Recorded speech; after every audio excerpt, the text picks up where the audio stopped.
Asante mpenzi msikilizaji, tunapoendelea kuwa katika ufuatiliaji wa vipindi hivi vizuri vya neno la Bwana, na ni mfululizo wa masomo haya, vikwazo vya utumwa wa Bwana sehemu ya pili.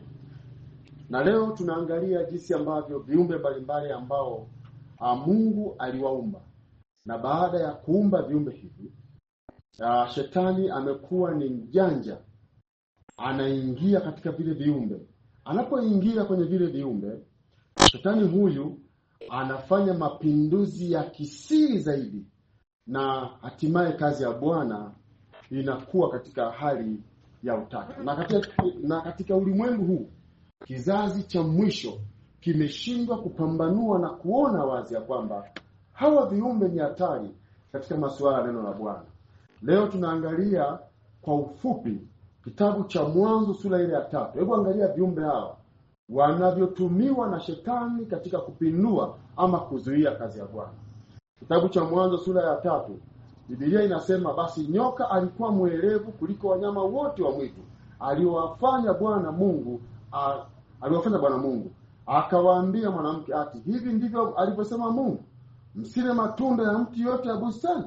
Unaona katika sehemu ya kwanza ya kwamba shetani akaingia kwa nyoka. Alipoingia kwa nyoka, akajaribu kujificha kwa namna ya pekee sana. Akaficha umbo lake la kishetani, akaonekana katika umbo la nyoka. Hatimaye Hawa akashindwa kumtambua kwamba ni shetani. Shetani akaiingiza dunia katika hali ya tabu. Na hata leo tunapata tabu kwa sababu ya anguko kubwa lililotumiwa na shetani kupitia nyoka. Kwa hiyo viumbe hawa ni hatari zaidi unapokuwa sio makini sana kuweza kupambanua mambo ya namna hii. Na hata katika dunia, baada ya kuwa imeendelea mbele zaidi, dunia ilipokuwa imeendelea mbele zaidi, shetani ameendelea kuwa na mpango wake madhubuti, mpango wa kuingia katika viumbe na hatimaye kujifananisha kama viumbe wale. Anapindua kazi ya Bwana. Ukimwangalia kitabu cha Danieli sura ya 6, mpenzi sikilizaji, Danieli sura ya 6 na lile fungu la 7, kuanzia fungu la 5, anasema hivi: ndipo wale watu wakasema, hatutapata sababu ya kumshtaki Danieli huyo tusipopata katika mambo ya sheria yake. Basi fungu la 6, wale mawaziri na maamiri wakakusanyika pamoja mbele ya mfalme, wakamwambia hivi, Mfalme Dario, uishi milele.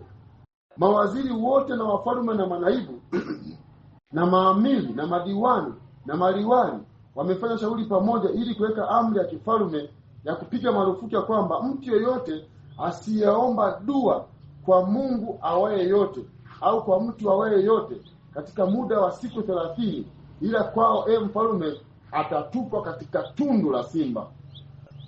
Tunaona katika nyakati za Danieli shetani akitumia viongozi, tutaliona katika sehemu ya 3, akitumia viongozi. Lakini hapa wanaonekana simba waliokuwa wamefugwa, wamewekwa muda mrefu wakiwa na njaa. Mpango wa shetani huo, shetani akaingia kwa wale simba waliokuwa ni wakali. Wanazuoni wanasema hivi, lile tundu la simba au yale makazi ya simba, ukiwekwa ndani, kabla haujafika chini, wanakuwa wameshakugawana, wamekugawana, unakuwa umeisha.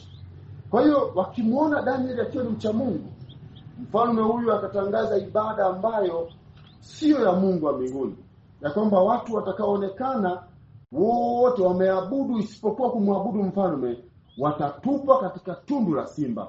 Unajua mpenzi msikilizaji, shetani akatangulia kwa wale simba, akaingia ndani. Lengo ni nini? Kuweka utisho, kumtisha Danieli, kwa sababu wale simba walikuwa ni wanyama hatari sana. Lakini Danieli kwa sababu alikuwa anamcha Mungu hakuwaogopa. Nataka nikwambie hivi, walipotupa kwenye lile tundu la simba, walimkuta shetani katika umbo la simba, amejitahidi kutaka kuizuia kazi ya Mungu kupitia kina Daniel, lakini Mungu aliingilia kati. Nataka nikwambie, dunia ya leo shetani anatumia viumbe mbalimbali kutaka kukwamisha kazi ya Bwana. Alitumia wakati ya Adam na Hawa katika bustani ya Edeni.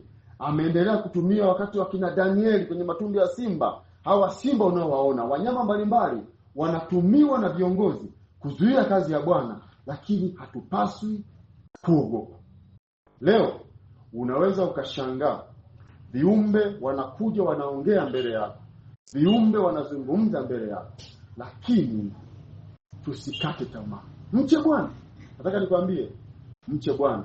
Soma maandiko, tutaelewa kazi ya Bwana ilivyo na shida, lakini Mungu yuko mbele yetu kutaka kutufunulia mambo kazi ya Bwana isiweze kukwama. Mungu